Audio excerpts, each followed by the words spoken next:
Əskərliyə yararsız olanlar məcburi müalicəyə göndəriləcək. Əziz izləyicilər, hər vaxtınız xeyir. Qısa başlığı ilə qarşınızdayım. Bəli, səhv eşitmədiniz. Kim ki sağlamlığına görə hərbi xidmətə getməkdən möhlət hüququ var, onlar məcburi şəkildə müalicəyə göndəriləcək. Odur ki, məlumatı diqqətlə izləyin. Həmçinin videonu bəyənib paylaşın ki, daha çox insan bundan xəbər tutsun.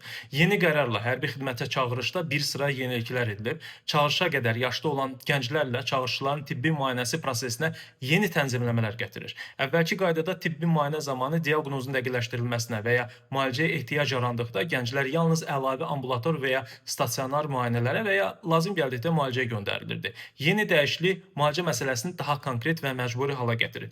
Dəyişikliyə əsasən tibbi müayinə nəticələri diaqnozun dəqiqləşdirilməsini tələb etdikdə həmin şəxslər əvvəlki kimi tibb müəssisələrinə əlavə müayinəyə göndəriləcək. Lakin gənc hərbi xidmətə müvəqqəti yararsız hesab olunarsa, artıq o tibb müəssisələrində mütləq qaydada müalicəyə cəlb ediləcək. Yəni müalicə edib onsuz da səni əskərliyə göndərəcəklər.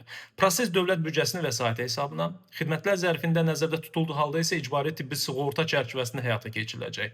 Bax belə əziz izləyicilər, siz bu barədə nə düşünürsünüz? Ümumiyyətlə bizdə də Türkiyədəki kimi bedelli askerlik sisteminin tətbiqi daha məqsədə uyğun ola bilərmi? Fikirlərinizi şərhlərdə qeyd edə bilərsiniz. Yeni və maraqlı məlumatları qaçırmamaq üçün isə səhifəmə abunə olmağı unutmayın.